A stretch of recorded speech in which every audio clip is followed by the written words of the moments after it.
Há muito tempo eu estava querendo tirar da gaveta um sonho. E esse sonho seria de partilhar vidas com outras pessoas, com pessoas que vivenciaram experiências que a gente acha que seja significativa para nós escutarmos.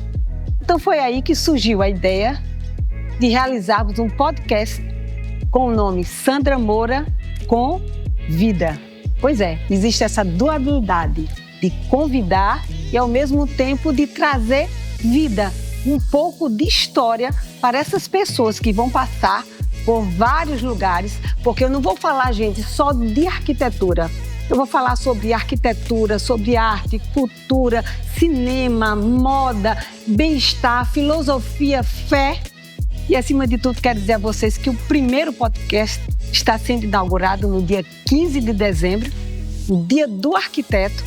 E eu quero dizer a vocês que eu tenho um prazer de estar aqui com o dileto amigo e grande arquiteto Leonardo Maia. Para mim é um prazer, Sandra. Fiquei muito feliz com o convite. A gente estava em Angra, né? Em mais uma das dezenas de viagens aí de arquitetos.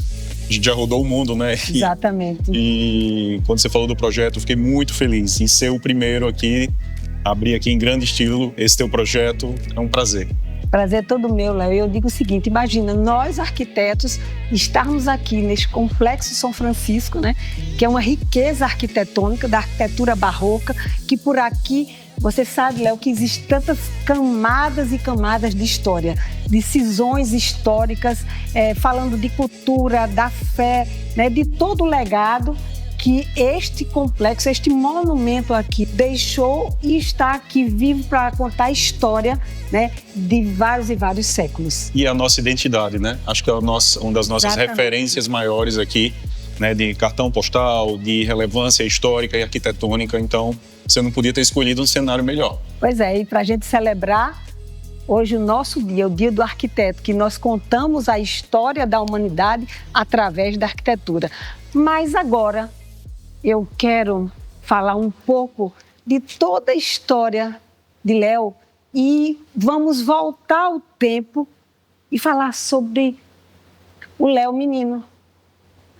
Aquele menino que eu não sei se ele era extrovertido ou introspectivo quando criança. Então eu quero que você fale um pouco, Léo, da sua história. Vamos resgatar e voltar algumas décadas e agora é com você.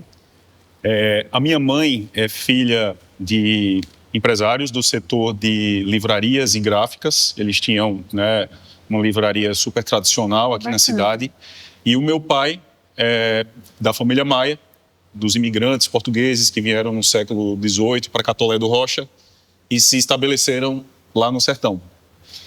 E a minha vida, desde sempre, foi muito dentro dessa dualidade. Eu tinha um contexto da família da minha mãe, que era uma família muito culta, uma família de hábitos um pouco mais refinados, digamos assim, tanto na música como na forma de vivência como um todo, e a simplicidade e aquele pé no chão, pé no mato da família do meu pai. Então, a gente tinha muito esse paradoxo. Quando eles se separaram, acho que eu tinha 12 anos de idade, e daí eu fui morar com os meus avós, pais da minha mãe, que basicamente terminaram de nos criar.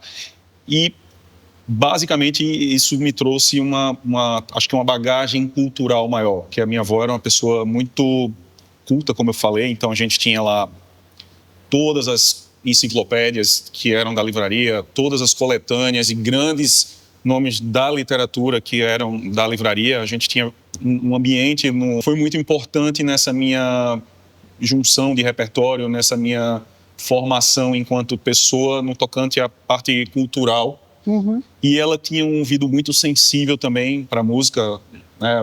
Quem conhece a tua história sabe que você também tem uma ligação. Escolhi arquitetura através da música, né? Por conta da minha avó paterna. Que tocava piano. Tocava piano e eu toquei piano, toco ainda de ouvido. Então ela ouvia, tipo, lá em casa era Tom Jobim, era, tipo, esses grandes mestres da música brasileira, daí música internacional. A música te influenciou, viu, Léo? Muito. Sem dúvida nenhuma, a música também te influenciou. Muito. Por outro lado, quando eu chegava na fazenda da família do meu pai, era Luiz Gonzaga, meu avô era um cara muito simples, mas um cara muito forte, muito correto, um cara muito bem quisto lá na região, também no sertão. Assim como a minha avó, que foi uma grandíssima mulher também, que criou todos os filhos. Referência dos avós. E uma referência, assim, na família. Então, mas era uma vida de muito contraponto, assim. Eram dois lados que acho que ajudaram a moldar Sim. um pouco essa minha personalidade. O Leonardo de hoje, sem dúvida nenhuma. Essa minha personalidade, Eu posso dizer que eu era uma criança mais tímida do que extrovertida. Aonde que eu concentrava essa minha timidez para poder socializar? No desenho. Meu Deus do céu, eu escutando você falando isso, Léo, e eu vejo meu neto. Também ele adora desenhar e ele tem essa introspecção também, mas ama. Me parece que ele fica ali se deleitando e esquece do mundo. Então tem o conceito de psicologia que se chama flow, né? A fluidez. Você está tão envolvido naquele momento que aquilo ali te traz uma realização e você não precisa de mais nada do mundo. Então talvez você tenha esse sentimento, né, Léo? Então, eu era essa criança mais introspectiva que adorava desenhar e acho que minha mãe, quando percebeu isso, ela incentivou muito, ela me dava lápis, papel para desenhar o tempo todo. E, primeiramente, eu gostava de desenhar personagens da minha infância, mas depois eu comecei a satirizar alguns colegas do colégio, alguns professores. Eu fazia isso também. Fazíamos algumas tiradas. Chegou uma época, acho que na 4ª série, que a gente fez um gibi, onde esse gibi eu zoava de basicamente todos os meus colegas. Esse gibi circulou na escola inteira. Então era como se fosse a vingança do rapaz que é mais introvertido e que estava lá. E nessa ocasião fiquei super popular lá na época. Pronto, não é isso que eu estou falando. É aquela história, ó, você está falando de mim, está zoando porque eu sou mais introvertido, mas está aqui, ó, a tua caricatura. Exatamente. E aí as pessoas da família, do círculo próximo, já viam em mim esse cara mais que gostava do desenho, que achava que tinha uma certa aptidão e uma certa conexão, né, com o lápis, com o papel, e eu sempre estava ali satirizando, fazia. Aí depois vieram várias revistinhas.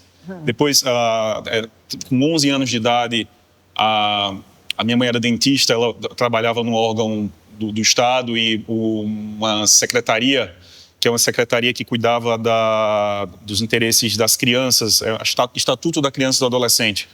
Ela falou, olha, meu filho adora desenhar, está aqui os desenhos dele. Eu disse, poxa, esse cara pode ilustrar a nossa cartilha. Ai, que legal. Então foi meu primeiro trabalho remunerado com 11 anos de idade. A gente assinou essa cartilha na época, né, foi para o jornal local aqui na imprensa, foi muito legal. E alguma coisa, Léo, na infância que talvez lhe entristeceu e que você não quis voltar atrás de fazer esses desenhos ou não? Então você sempre teve o desejo de desenhar. Esse desenho era como se fosse uma libertação de algo que você tinha mais a ficar mais refugiado.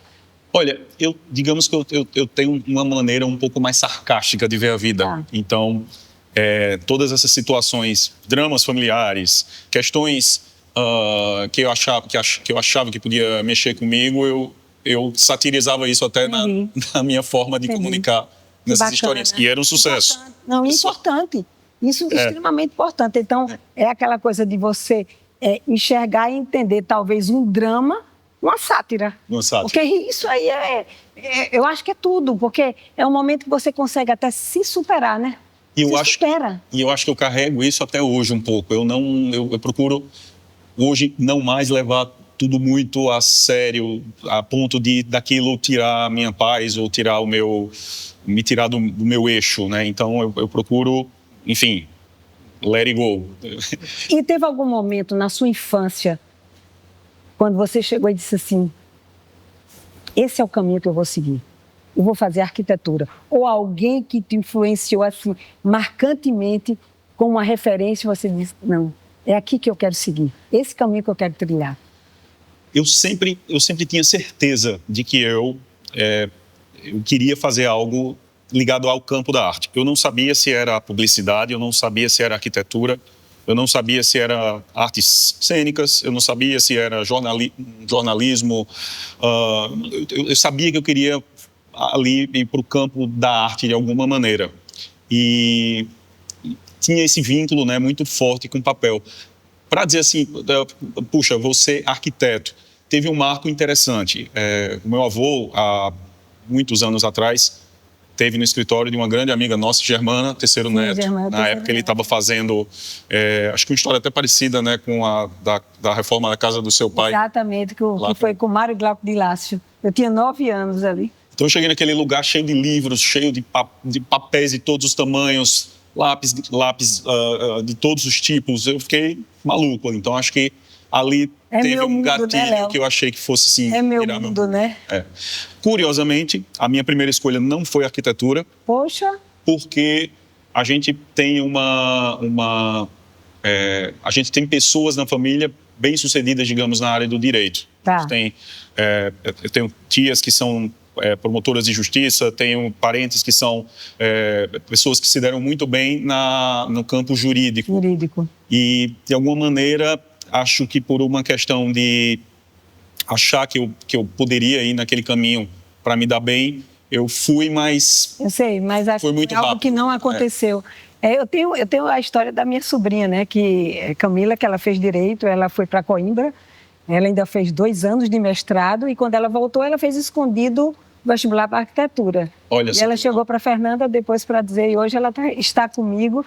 Então, eu acho que assim, a gente vai numa direção e, de repente, essa direção não é o que você realmente busca e estava, assim, muito mais forte. Você tinha arquitetura que estava ali falando muito mais forte com você. Exatamente. E também prestei para administração de empresas na Universidade Federal, então cheguei a cursar também ainda um ano e pouco.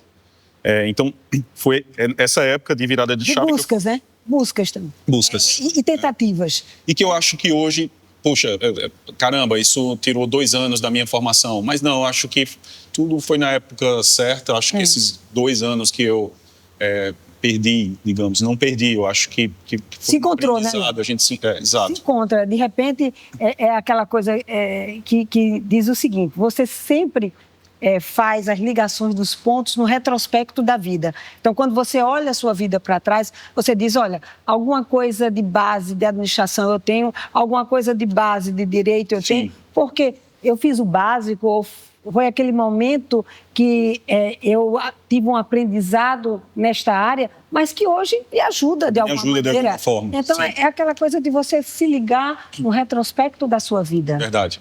E hoje eu acho que o profissional, ele mesmo a gente hoje estando numa área que é tão rica como é a área de arquitetura, mas hoje o profissional, ele hoje é mais multifacetado, né? Exatamente. Então ele é um pouco de tudo. De tudo, exatamente. Você é uma grande prova disso, né? Pois é aquela coisa assim. E eu acho que é importante também a gente se comunicar, porque a comunicação ela é extremamente importante. E como é importante as pessoas, os jovens, hoje estar escutando, Exato. Você está me escutando e está tendo percepções diferentes do que seja a vida. Exato. Acho que é muito nessa linha. E ao mesmo tempo em que a gente se torna multifacetado, acho que a gente também traz essa multiculturalidade, a gente traz esse repertório para as pessoas, para servir as pessoas, né? Exatamente, mas agora a gente vai dar uma caminhada e eu quero conversar com você sobre como foi todo o processo. A gente falou do menino, daquele que desenhava os gibis, que satirizava, olha que bacana, adorei essa história, né? Do drama virar sátira, achei ótimo. Sempre. E agora eu quero saber a história, né? Degrau por degrau. Como foi tudo acontecendo. E os perrengues também, né? Sim. A gente precisa saber. Você deve ter passado por alguns perrengues. Eu também passei por muitos perrengues. Muitos. Então, eu acho que a gente precisa também contar um pouco dessa história. E sempre estamos passando também. Estamos passando. Quer dizer que a gente não passou, não. Estamos passando.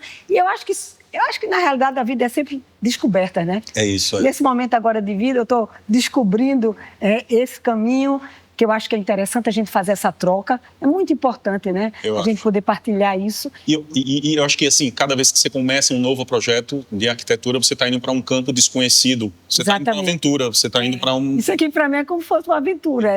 Eu entrei assim, vai no escuro. Sandra, vai.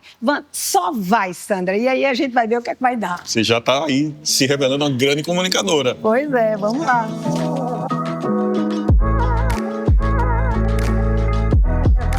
E eu quero saber o seguinte, Léo, como foi o seu princípio profissional, o seu início de carreira, as suas dificuldades, os seus perrengues, né?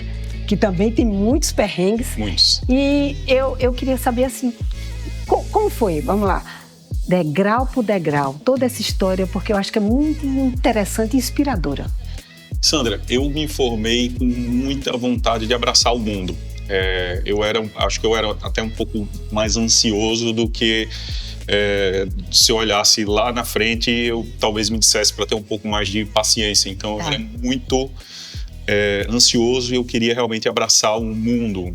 Tinha essa energia, né? Muita. É uma energia que realmente estava movendo você de fazer acontecer. Muita. Realmente eu queria fazer acontecer.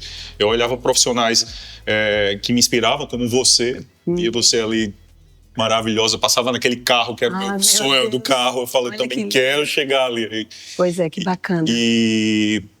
Mas foi tudo muito louco, porque as coisas começaram a acontecer, né? A gente começou a pegar alguns trabalhos e a gente começou a trabalhar bastante num período de tempo relativamente curto e foi tudo muito também atribulado. Tá, aí eu quero saber o seguinte, você teve alguma obra que foi assim marcante, que para você aconteceu como a mudança de chave? De repente você estava fazendo, sei lá, porque no primeiro momento, né, Léo, você sabe que a gente começa a fazer pequenas reformas, a reforma da casa do primo, da tia, da avó, da mãe, do pai, e aí de repente você começa a mostrar algo de interesse, com estética diferenciada, e as pessoas começam a se interessar. Então eu quero saber assim, teve alguma reforma, algum projeto, no princípio mesmo, que foi mais impactante e marcante para você, que as pessoas começaram a olhar e dizer, poxa, este rapaz é diferenciado. Eu posso citar alguns exemplos. Vou te citar. O mais marcante. Lembra do mais marcante? Vou te citar 2 exemplos. Por exemplo, a gente quando se forma, o que acontece? Justamente isso, a família começa a te chamar para fazer pequenos trabalhos, pessoas próximas começam a te chamar para fazer pequenos trabalhos e aquilo ali vai acontecendo.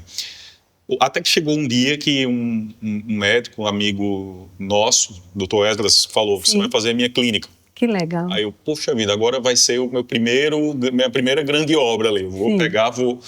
Vou pegar aquela casa, era numa via importante ali dos expedicionários, vou ressignificar e vou dar meu melhor. Tanto é que até hoje são grandes amigos. Foi uma obra muito legal na época, a gente acompanhou muito de perto e foi uma escola porque eu fiz o seguinte, como eu sabia que eu tinha que tramitar a prefeitura, bombeiros, vigilância sanitária, todas essas autarquias, todos esses órgãos, eu falei, eu vou pegar o projeto, vou colocar debaixo do braço e vou pessoalmente entender o passo a passo de tudo. Porque olha que bacana, que interessante, tá vendo? Então, porque às vezes você delega, né? Delego, mas eu queria aprender aquilo. Muito importante. Então, todas as consultas de prefeitura eu ia pessoalmente, consulta na vigilância sanitária eu ia pessoalmente, bombeiros ia pessoalmente para entender tudo aquilo, para pegar tudo aquilo. E foi, assim, um trabalho... Ele é um grande ortopedista, tem uma rede de clínicas. Que bacana. E expandiu muito aí E os perrengues, hein? E os perrengues que você passou, e aí?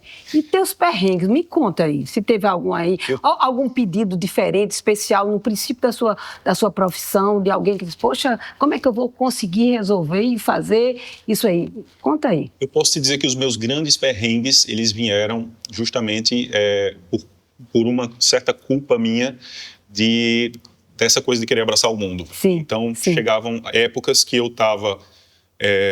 muito sobrecarregado. Sobrecarregado e não conseguia dar conta. E eu não conseguia dar conta. Teve o caso de uma casa muito bacana, que é uma casa que eu gosto muito do projeto até hoje, né, de um casal de clientes que a gente fez um projeto muito bacana para eles, um projeto super contemporâneo, uma caixa suspensa assim, toda revestida em aço cortem, que a gente já estava no final da obra e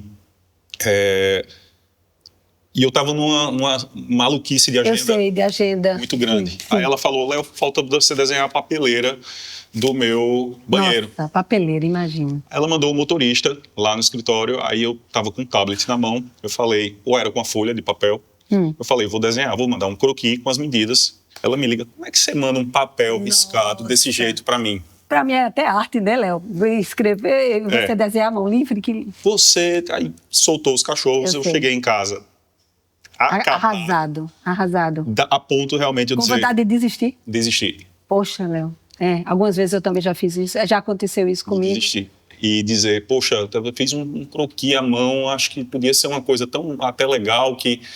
E às vezes acho que não foi compreendido, né? É a maneira de entender, né? E até o que quase 99,9% a gente estava fazendo um trabalho tão legal, tão em parceria. E aquilo ali não foi uma coisa muito marcante para mim. Não, mas de repente eu acho o seguinte, Léo, que talvez tenha sido uma mudança de que isso aí aconteceu, mas talvez uma mudança até de chave, de você poder repensar em muitas coisas, no momento de você dizer, não, meu escritório aqui está com muita coisa, mas eu tenho que saber fazer a triagem, de talvez pegar menos, mas com mais qualidade e também não chegar ao excesso de detalhar uma papeleira, não é, Léo? Esses momentos são os momentos que ressignificam a gente. Demais, sim. A gente tinha, por anos, um escritório que funcionava na cobertura lá da Hoffman, do Matheus. Sim. Uma grandíssima escola, eu estava comentando contigo no backstage. Sem dúvida nenhuma. Né, que importante. Eu aprendi muito do mercado imobiliário ali dentro, a gente fez muita coisa junto. Muitas facetas, né? Muitas facetas. Aí de repente você... E nessa época que aconteceu isso, eu já estava instalado lá, nessa cobertura lá da Hoffman. Passei acho que 7, 8 anos, né, da minha vida profissional lá e eu estava realmente à beira de um burnout. Eu estava numa crise existencial, em uma crise muito grande. Eu estava também numa crescente profissional, que era aquilo que eu estava almejando. Eu falei, estou a fim de fazer uma mostra de arquitetura de interiores fora daqui de João Pessoa. Vou fazer no eixo São Paulo. Você também participou de uma casa toda. Sim. E eu falei, eu quero muito entrar naquela mostra tipo do artefato da Doc Lobo. Sim. E aconteceu, né, Léo?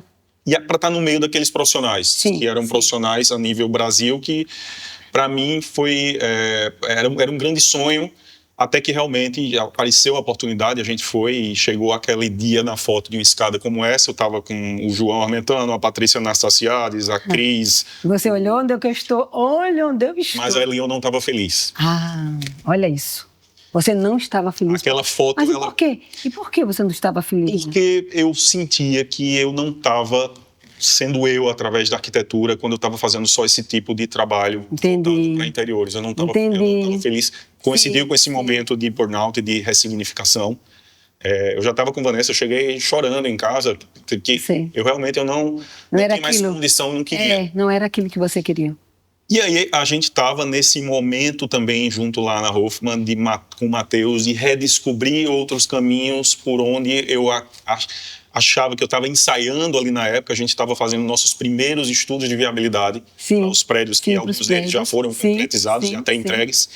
E aquilo ali, eu estava vendo uma luz no fim do túnel naquele momento. Eu achei, caramba, isso aqui eu gosto, isso aqui está me dando prazer de novo. É identificar, né? Eu estou me reencontrando aqui. Você se identificou em algo de você conseguir fazer edificações e ao mesmo tempo você fazer um trabalho urbanístico do entorno. Exatamente. O trabalho de interiores, ele é muito minucioso, ele é um trabalho muito personalizado. Agora, posso te dizer uma coisa, Léo?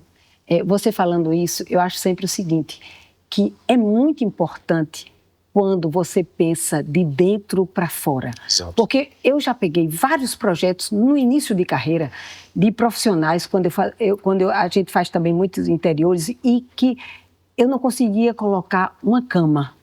Porque era tantos detalhes na fachada que você não tinha condição, não sabia onde colocar a cama daquele quarto. Então, no momento em que você, Leonardo, começou a sua profissão trabalhando mais com essa parte de interiores, então é algo que acontece naturalmente, de dentro para fora.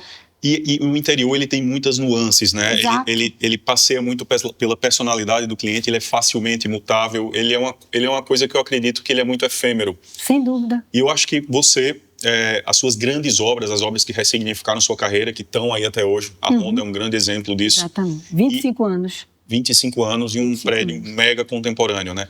E serviu de estudo, serviu de cases para iniciar, acho que, um movimento em João Pessoa e na região de ressignificar também a arquitetura. Sim. E eu sentia falta de exercitar essa arquitetura. Sim, entendi. Que ressignificasse de uma maneira mais macro. E que trabalhasse no tecido urbano da cidade. Trabalhasse no tecido urbano da cidade, que fosse um exercício de como impactar positivamente a vida das pessoas numa escala maior, de como a gente pode, sim, através da arquitetura, mostrar que a gente também tem uma grande capacidade aqui em João Pessoa, de grandes profissionais que podem, sim, fazer um trabalho que pode estar equiparado com escritórios como os maiores do país. E eu penso o seguinte, Léo, olha só, quando você faz uma edificação multifamiliar, né, uma torre, você tem a possibilidade de você poder criar no seu imaginativo as personas. Então, no momento que você cria as personas, as famílias, como elas se acomodam, a gente tem a possibilidade de poder criar aquele lugar para as pessoas que vão aparecer, porque está no seu imaginário. Eu acho que isso é muito interessante. Exato. E esse exercício, né, de arquitetura, ele começou a me reconectar comigo mesmo, ressignifiquei. Eu sempre tive essa visão de que eu poderia estar, assim, posicionado como um escritório com uma postura de um mercado nacional internacional, global. Sim. E a gente nunca teve essas amarras. Eu nunca me vi como... E também nunca me vi como um arquiteto ali num caminho só. A gente sempre buscou aí trazer multifacetas e trazer outras nuances. E a gente, quando começa a fazer trabalhos fora daqui de João Pessoa, a gente tem aí uma vivência muito grande cultural, um choque cultural muito grande. É importante, né? São muitas nuances de mercado, culturais, térmicas, geográficas, condicionantes também térmicos. A cultura é muito forte também, né? Você pega o sul do país, você pega o norte, o centro-oeste, são arquiteturas que você tem que pensar, se reconectar, você tem que ir a fundo, estudar. Ir a fundo. Por isso, Léo, que eu digo o seguinte, eu chamei você para poder nós conversarmos e dialogarmos nessa escada, porque eu sempre acredito que é degrau por degrau. E eu quero agora, na próxima etapa agora, a gente vai subir um pouco, porque eu vou conversar com você um outro visual.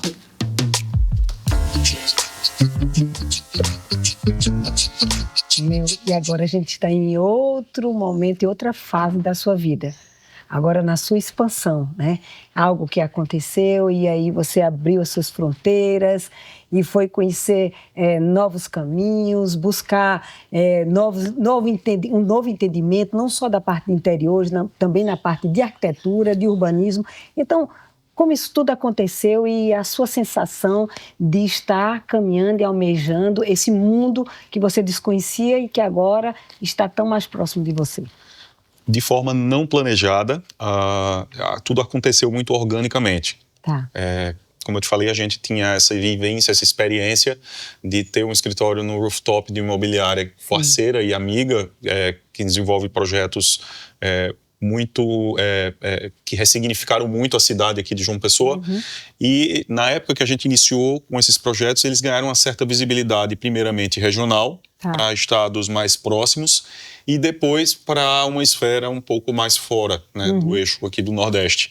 E aí surgiu um telefonema, isso em 2018, mais ou menos, para 2018 para começo de 2019, da gente levar um estudo de viabilidade para uma reunião em Balneário Camboriú em um prazo recorde. Era um bairro de 500 mil de metros quadrados, numa área muito próxima na cidade de Balneário Camboriú, e a gente precisava fazer um projeto para um complexo que ia ser o complexo da entrada desse bairro, que era um complexo de uso misto, que tinha hotelaria, comercial, muita gentileza urbana e tudo mais. Então a gente se debruçou assim 24 horas sobre aquele estudo. Fazer acontecer. É aquela coisa de pegar a oportunidade do cavalo selado. Então acho que às vezes ela não passa duas vezes. Sempre, não passa. Eu peguei esse voo para Balneário Camboriú, saí de lá com 3 projetos debaixo do braço. Que bacana. Daí não parou mais. Então, hoje, o Sul, né, é basicamente o nosso maior mercado.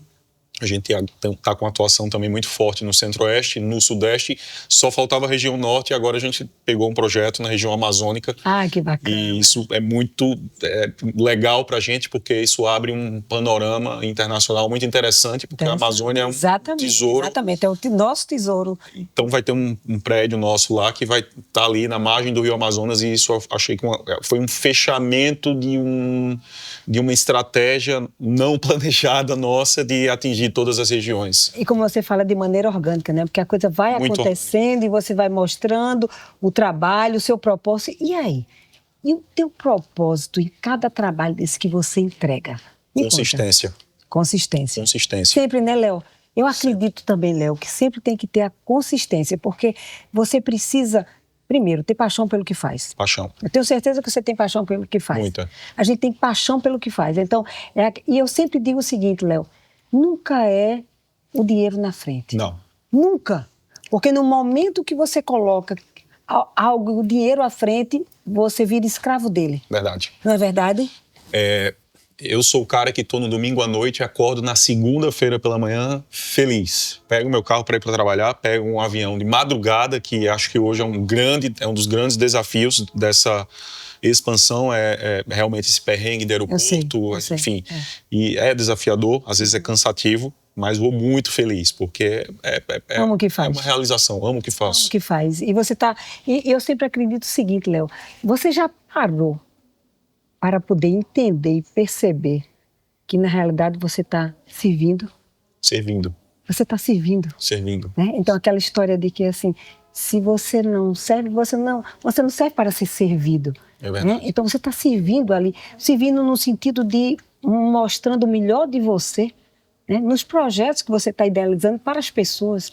Por mais que a gente faça um exercício muito grande de capacidade intelectual, pautado em muito estudo, pesquisa, você é uma pessoa que se reinventa a cada ciclo que você se transforma e sempre está na vanguarda, sabe que para isso tem que estudar muito.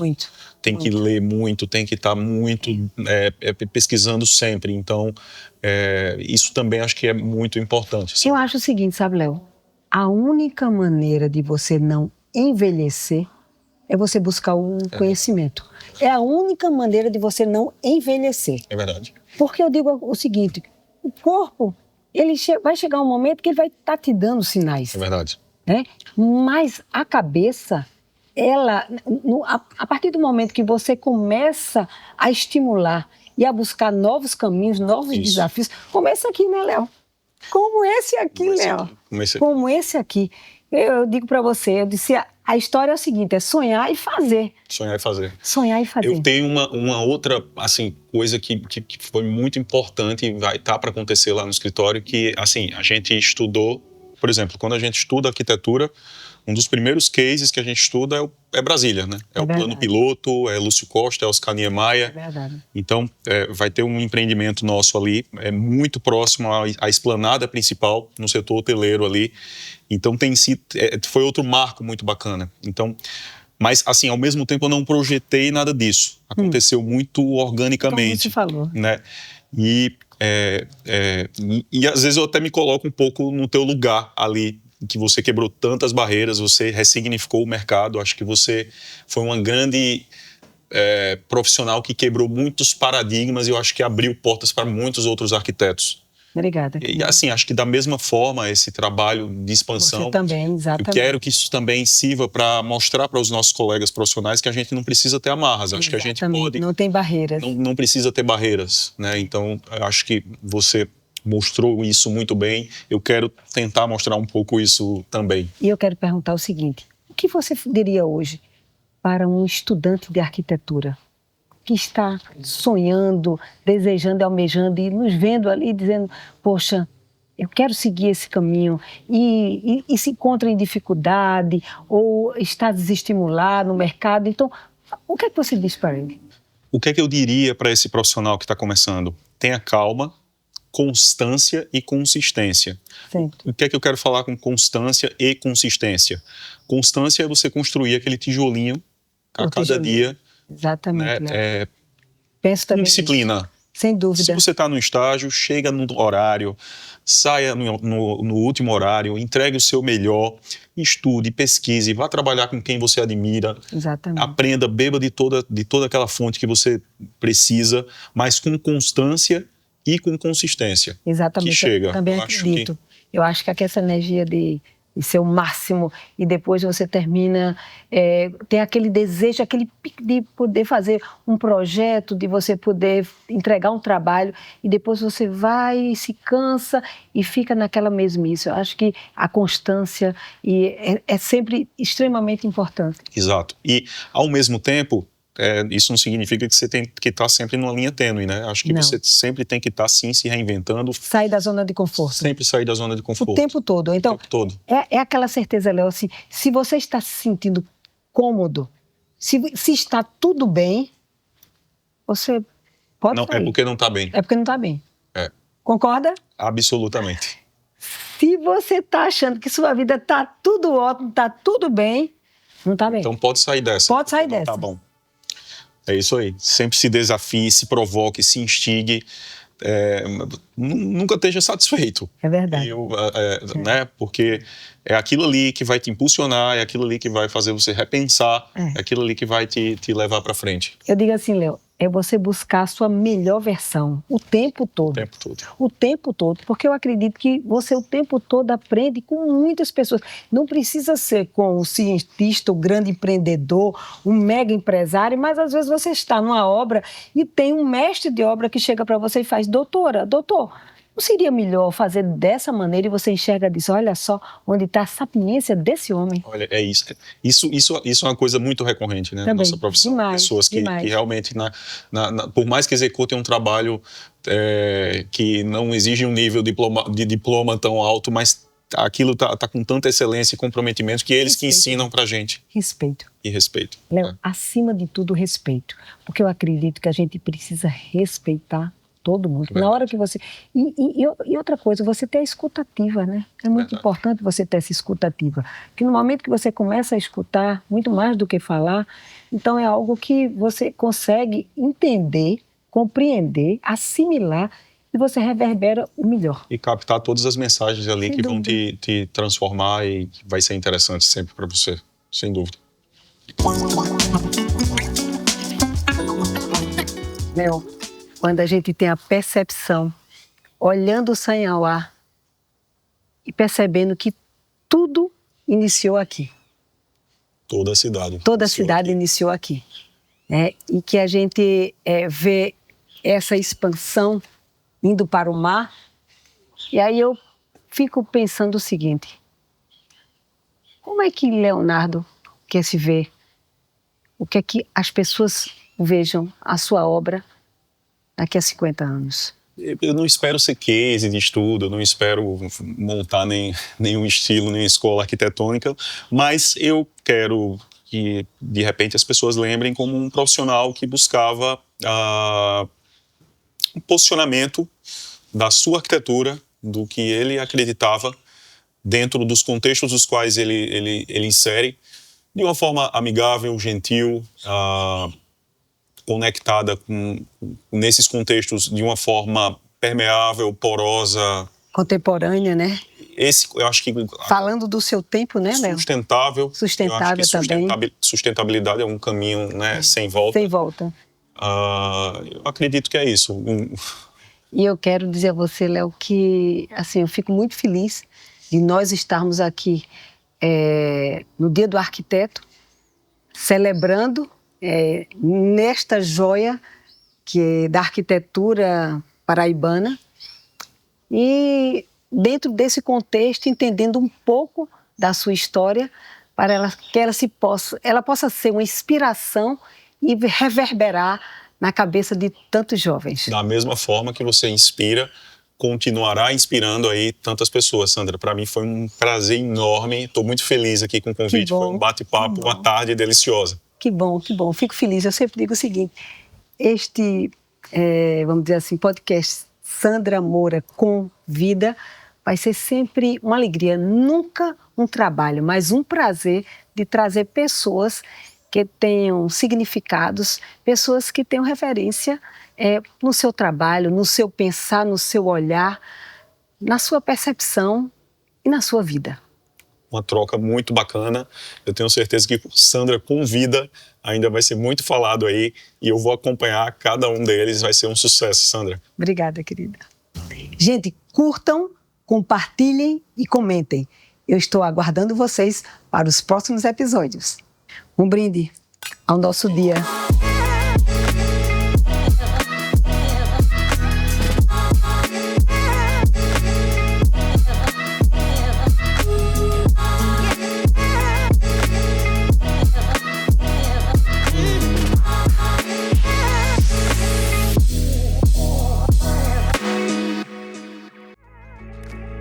A NUI Superfícies, ela consegue nos atender de um pequeno projeto até um grande projeto de uma escala maior, porque ela traz materiais brutos dos mais diversos da natureza e consegue lapidar e trazer e revelar verdadeiras obras de arte nos nossos projetos. E eu agradeço a NUI Superfícies por estar conosco neste projeto tão significativo. Pensando em sair do padrão, quando a gente quer customizar os nossos projetos, pensamos logo na Oficina Móveis. Além de entregar um produto e um trabalho final customizado, específico para cada pessoa, cada família, nós temos também um atendimento humanizado, que faz a grande diferença nesta empresa. E eu quero agradecer por eles estarem na jornada aqui conosco.